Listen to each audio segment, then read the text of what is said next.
Kaulido Vlog, no? So dito tayo ngayon sa 7th floor, no? Sa taas ng building.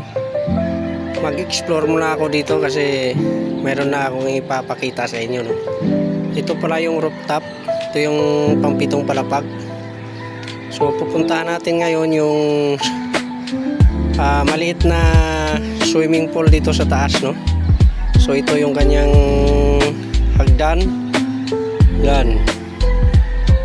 3 step. Tapos sa tagiliran niya mayroong mga halaman.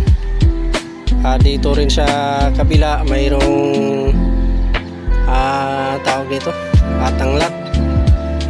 So dito tayo ngayon sa taas, no? Tingnan natin yung swimming pool dito. Ayan. Ito pala yung swimming pool dito. Ayan, oh. Napakaganda. Ayan. Ito yung swimming pool. Maliit lang siya, no? Pero okay naman. Saka ang kagandahan dito, maganda ang view. Mataas. Kitang kita lahat dito. Pasig, Tanay Rizal. Kitang kita dito sa taas. Yan, kung makikita mo ang ganda ng view. Makikita lahat ng bahay dito. Yan. Yan ang kanyang paligid, no? Yan. Nakikita mo ito. Papunta itong C6. Ito naman sa kabila. Yan. Makati. Taguig. Halos lahat makikita mo rito.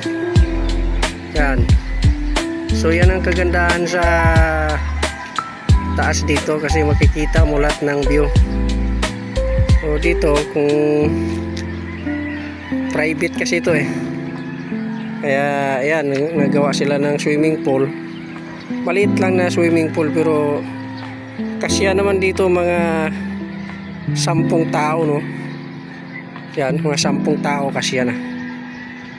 So ito ngayon ang ating pinuntahan para makita kung pwede rin tayo magaligo dito. So yan lang siguro mga Kaulido Vlog, no? Good morning sa inyong lahat. Paki-share na lang, no? Paki-like and share, subscribe. Maraming salamat po.